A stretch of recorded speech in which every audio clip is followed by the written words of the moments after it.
So you just mentioned there about the inflammation kind of sector with having spices in our diets and how we might cook with them. So what is it? Do we know, obviously you've now just said that there was a lot of animal studies before and now it's gone kind of into human trials and looking at different types of studies in human populations. What do we know about the spices that's having this effect on our health? Can we understand what's going on or what is causing us to have lower inflammation or anti-inflammatory properties? Yeah, so spices are amazing because they have various, yes, I know, I say that over and over again. They're amazing because they contain several different compounds. So every spice seems to have unique polyphenols or phytochemicals. These are just chemical compounds that have effects in our bodies. And these compounds work on our inflammatory cascade in different ways. So if you think of inflammation, it's really kind of an orchestra or a cascade of molecular events that leads to either too much inflammation, chronic low-grade inflammation. And spices tend to kind of intervene in this cascade at multiple points. And that's why you get something called synergy. So when you use a spice blend, like they did in the Penn State study, you're getting different spices and their different compounds affecting inflammation at different points in the cascade, if you will. So there's a master regulator of inflammation that, you know, anyone who's kind of nerded out in high school biology will remember, which is NF-kappa B. It's a transcription factor. It's really, really pivotal in the inflammatory cascade. And turmeric, for example, has a compound called curcumin, which blocks NF-kappa B function. But we have other inflammatory processes, whether it's interleukins or interferons that are secreted that can be pro-inflammatory, and various compounds in various spices can block some of those.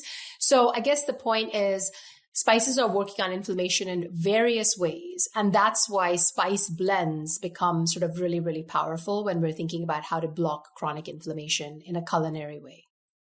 Wow, that's so fascinating because I think everyone would have heard about turmeric, and turmeric kind of had its moment, I would say, about 6 years ago, where I remember everyone was walking into my clinic saying, I've got some turmeric, I'm having a turmeric latte. They were all like popping up everywhere.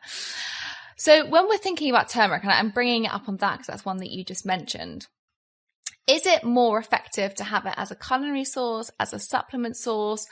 How should we be thinking about this? Because I love that you mentioned again a blend, because I don't think that's spoken about enough. And I've just naturally thought, as you're thinking, oh, well, it's similar to nutrients. Like I wouldn't just say have so much of one nutrient, because actually they all work together as cofactors, and they will help one another within that cell membrane.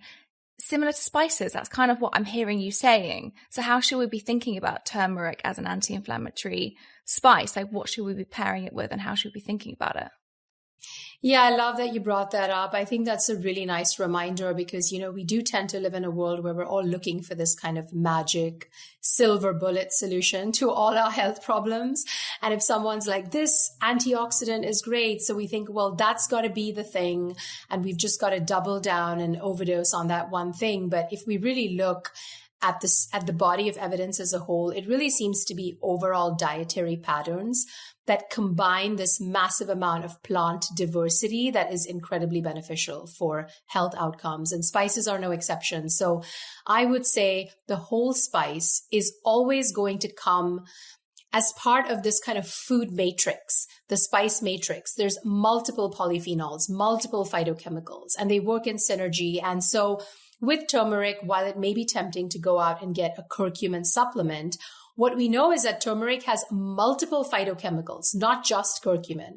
Curcumin seems to be the most well-studied, but and there may be a place for a curcumin supplement in certain situations, and we can get into that. But from a health preventative standpoint, I say use the spice, the whole spice, because you're going to get the entire matrix of phytochemicals, including curcumin. And then, of course, with turmeric, there are a few things you can do. So we know that curcumin and turmeric is very potent, anti-inflammatory, great for gut health, has antimicrobial effects, all of those things. But it's not very well absorbed by the body. So when you are using turmeric, do what the grandmas did as part of the ancient civilizations that have used turmeric for centuries. Heat it in a fat source, which is something that many traditional cultures do. You'll see them add oil or their favorite fat and then put a little bit of turmeric in there and allow it to bloom, if you will. And that seems to activate the curcumin and make it more bioavailable. And then the other kind of hack, if you will, is to pair the turmeric with black pepper, which maybe people have heard. And that's because there's a compound in black pepper, piperin or piperin, however you want to say it, that seems to augment the bioavailability of the curcumin as well. So pairing it with other spices, cooking it in traditional ways, and then really using the whole spice so that you're getting that entire food matrix, that polyphenol matrix is, I think, the way to go. Amazing. I think it's so important because I'd love to get your perception on, and let's just kind of myth bust here. It's like one of my favorite things to do. Turmeric lattes. Are they going to work? Are they not going to work? And I'm just throwing it out there because I'm just kind of thinking this is such a big thing. Is it just actually good for, just a drink to not have any caffeine in, or is it going to work? Right. So I think it depends what you mean by is it going to work, right? So is it going to have these anti-inflammatory properties that we're kind of hearing and talking about? That's what I want to know. Right. So if we go back to the American Gut Project, which I know you've talked about on your show, and the importance of plant diversity and 30 different plants a week, spices actually count towards that plant diversity score. So just starting there, if you add turmeric to your regimen, you are adding more plant diversity to your week. So in that sense, yes, it's going to have great benefits. Now, in terms of actually affecting inflammation in a meaningful way that translates into some sort of therapeutic benefit, for example, if you're struggling with something like arthritis, you may need quite large amounts of turmeric to see a therapeutic effect, more like a tablespoon or more a day. So what I say is if you are struggling with a chronic inflammatory condition like arthritis, and you're looking to leverage the power of turmeric to help that, you may have to use larger amounts of the spice. So your regular sort of fancy latte at your local, chic barista may not cut it. You may have to make the version that I grew up drinking in India, which is not the same. It's very potent. It's very yellow and it's quite earthy and bitter. Tell to be honest. How do you make it?